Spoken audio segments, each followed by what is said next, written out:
আমাদের সবাইকে সৃষ্টি করেছেন কে? 50-50 করতে হবে, একটু বলেন। আমাদের সবাইকে সৃষ্টি করেছেন কে? পাঠালেন কে? রাখলেন কে?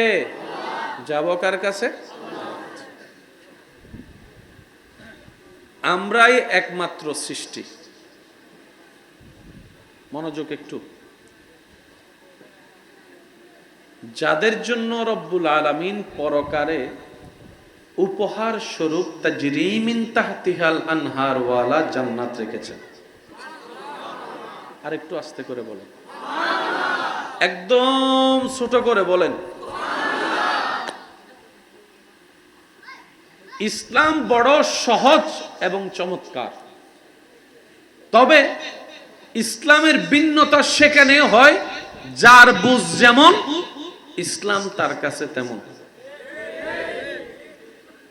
ওলামায়ে কেরামের দোয়া চাচ্ছি আর আমার ঈমানি ভাইদের মনোযোগ চাচ্ছি। যত নিরিবিলি থাকবেন, ভাইয়া ভাইয়া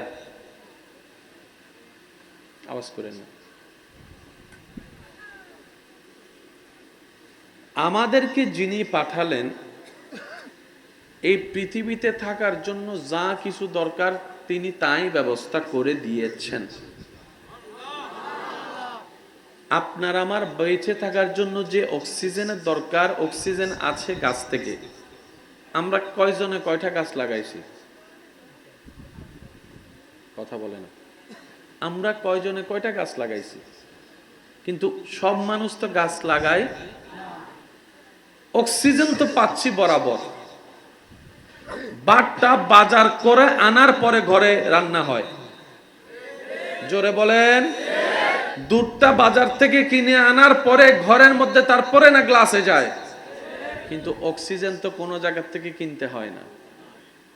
রব প্রত্যেকটা সৃষ্টির জীবন ধারণের জন্য যা দরকার সব ব্যবস্থা করে দিয়েছে। সারা বাংলাদেশে যতগুলা মানুষ আছে সবাই বার্গার না খাইলেও, পিৎজা না খাইলেও, কফি না খাইলেও, পছন্দের ভিন্নতা থাকলেও সবাই কিন্তু 90% মানুষ ভাত খায়। একটু জোরে বলি।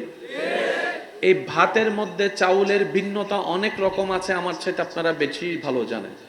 কিন্তু এক কথায় সবাই একমত, সমস্ত চাউল হয় ধান থেকে, ধানটা মাটিতে রোপণ করে কৃষকে।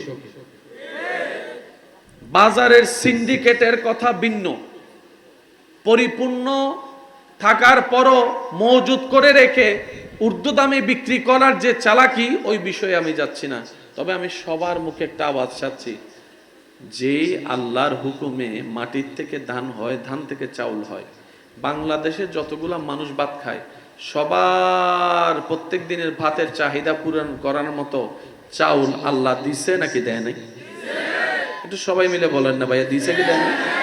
প্রত্যেকটা মানুষ ডেলি যদি 2 বেলা 3 বেলা করে ভাত খায়, লিস্টে যদি আপনি করেন হাজার হাজার হাজার টনের চাউলের হিসাব লাগবে। কিন্তু আপনি আমি চিন্তা করার আগেই আমাদের রব্বুল আলামিন জমিনকে হুকুম দিয়ে দিলেন, বান্দা ও আমার জমিন, ও আমার সৃষ্টি, আমার বান্দাদের চাহিদা পূরণ করার জন্য যতটুক চাউলের দরকার আমি আল্লাহ হুকুম দিলাম, তুমি জমিন থেকে তা দান হিসেবে বের করে দাও। সুবহানাল্লাহ। আর একটু জোরে বলি না সুবহানাল্লাহ। সেজন্য রব্বুল আলামিন বলেছেন, সৃষ্টির প্রত্যেকটা প্রাণীর রিজিকের দায়িত্ব আমি আল্লাহ স্বয়ং নিজের কুদরতের হাতে রেখেছি। এবার আওয়াজটা দিয়ে বলেন, আমাদের রিজিকের দায়িত্ব কার? আমার মনে হয় আওয়াজটা আর একটু বড় হবে। কার? আমাদের রিজিক বন্টনকারী কে? আমাদের রিজিকটা পৌঁছায় দিচ্ছেন কে?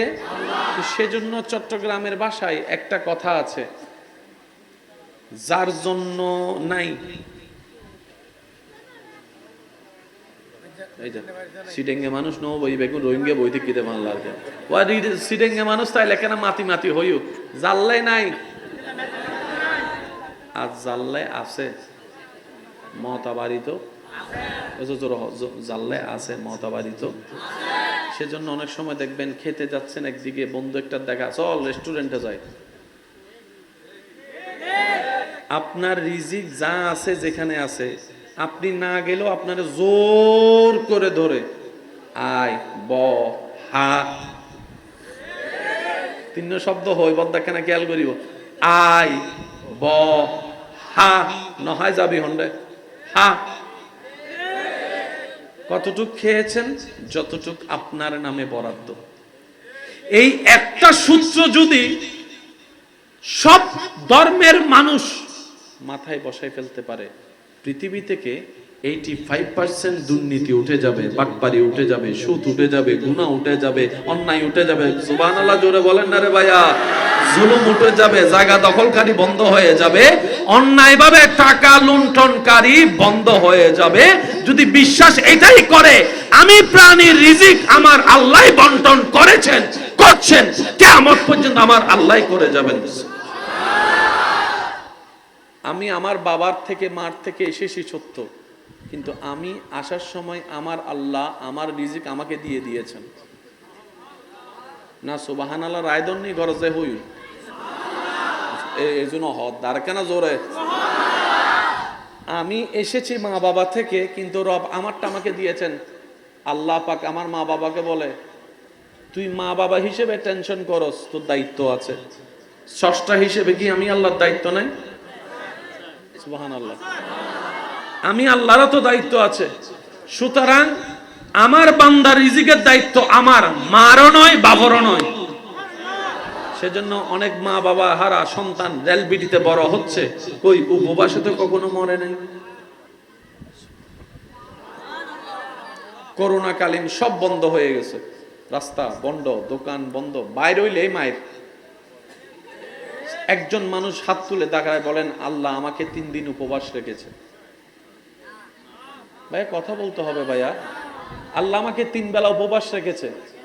এবার আপনি বলেন ব্যবসা বন্ধ, চাকরি বন্ধ, ইনকাম বন্ধ, এই বন্ধ সেই বন্ধ, তো করোনাকালীন খাইলাম কিভাবে? আল্লাহ পাক বলে যে আমি রব চাইলে পাথরের ভিতর থেকেও ফুল ফুটাইতে পারি। আমি রবের সেই ক্ষমতা আছে। করোনাকালীন সময়টা তোদের সামনে দিয়ে আমি আল্লাহ তোদের ঈমানকে সত্য করার সুযোগ করে দিলাম। সব বন্ধ, খাবার আমি আল্লাহ চালিয়ে নিয়েছি। আল্লাহু আকবার।